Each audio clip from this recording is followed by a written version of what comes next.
আচ্ছা, কেউ কি বলতে পারবেন যে এটা কি? কেউ কি খেয়েছেন কখনো? আমি জানি উত্তরবঙ্গের লোকজন ছাড়া এই খাবারটা বেশিরভাগ মানুষই খায় নাই।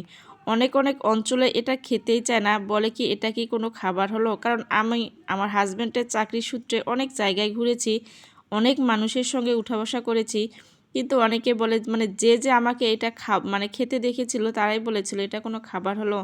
কিন্তু যখন রান্না করে একবার দিয়েছিলাম তখন বলেছিল যে বাবা অনেক টেস্ট। আসলে আমরা যতক্ষণ পর্যন্ত খাই না ততক্ষণ পর্যন্ত কোনো জিনিসের আমরা টেস্টেই বুঝি না। এটা হচ্ছে গরুর মাংসের শুটকি। কোরবানির সময়, বিশেষ করে কোরবানির সময় এই শুটকিটা বেশিরভাগই দেয়া হয়। উত্তরবঙ্গের বেশির মানুষই কোরবানির সময় এই শুটকিটা দেয়। আচ্ছা, যাই হোক, একটু পাথর দিয়ে গুঁড়া করে নিলাম, কারণ কি যেহেতু অল্প মাংস আর হচ্ছে শুটকি অনেক মানে শুকানোর পর অনেকটা মানে শক্ত হয়ে যায়। তারপর হচ্ছে এটা একটু পাথর দিয়ে ভেঙে নিয়ে গরম পানিতে বেশ কিছুক্ষণ হচ্ছে ভেজে রেখেছিলাম। বেশ কিছুক্ষণ না, প্রায় ঘন্টা 2-1 ঘন্টা। আপনাদের হাতে যদি সময় থাকে এর বেশিও রাখতে পারেন। অনেকে দেখা যায় কি আগের দিন রাতে হচ্ছে গরম পানিতে ভিজিয়ে রাখে, পরদিন রান্না করে। ওটা অবশ্য রান্না করতে বেশিক্ষণ সময় লাগে না, খুব তাড়াতাড়ি রান্নাটা হয়ে যায়, কারণ শুটকি দেওয়ার পর তো অনেকটা শক্ত হয়ে আসে।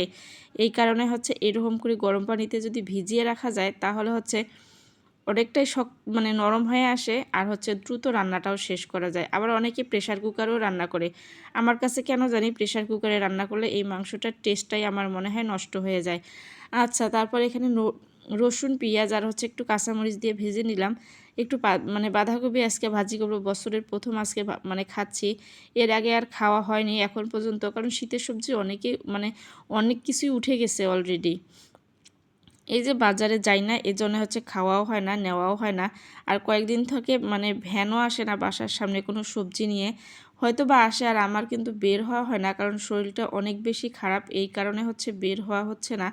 আচ্ছা, যাই হোক, কয়েকটা আলু দিয়েছিলাম, কারণ অর্ধেকটা দিয়েছিলাম বাঁধাকপি, কারণ পুরাটা যদি দেই নষ্ট হয়ে যাবে, মানে কেউ খাবে না। দুটা মানুষ আমরাই খাবো, বাচ্চারা তো কেউ এটা খেতে চায় না এই ভাজিটা, আমরা দুজনেই খাবো। আর একটা কথা হচ্ছে, এখানে যদি চিংড়ি মাছ দিতাম তাহলে ঘরের বাচ্চা একজন খেত, কিন্তু চিংড়ি মাছ নাই আজকে, এই কারণে হচ্ছে ও এমনিতেই আমি ভাজি করব একটু, আমি জানি যে সে খাবে না, এই জন্য অল্প একটুই দিয়েছিলাম।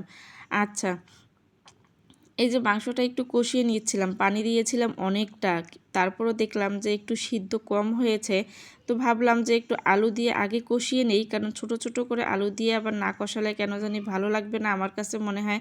কারণ কি আলু ছাড়া আমার ঘরে কেউ কিছুই বোঝে না, যে কোনো মাংসতে আলুটা আমার থাকতেই হবে, ঘরের বাচ্চারা আলু ছাড়া কিছুই খেতে চায় না। আলু দিয়ে ভালো বেশ কিছুক্ষণ কষিয়ে নেওয়ার পরে এখানে আমি ঝোলের পানি আজকে অনেকটাই দিয়েছিলাম, কারণ ঝোলের পানি অনেকটা দেওয়ার একটাই কারণ, মাংসটা একটু কম সিদ্ধ হয়েছে, আর যদি একটু পানিটা বেশি করে দেই তাহলে এখানে ঝোলও হয়ে যাবে, মাংসটাও হচ্ছে সিদ্ধ হয়ে যাবে। আরেকটা কাজ অনেকেই করে, প্রেসারে দিয়ে তাড়াতাড়ি সিটি দিয়ে নেয়। আমি চাচ্ছিলাম যে যাক কড়াইয়ের মধ্যে হবে, তবে টেস্টটা যেন অরিজিনাল আসে। আচ্ছা, এই তো ধনিয়া পাতা একটু কুচি করে নিয়ে ভাজির উপরে দিয়ে তারপর হচ্ছে একটু নেড়ে চেড়ে আমি হচ্ছে এটা নামিয়ে রাখবো।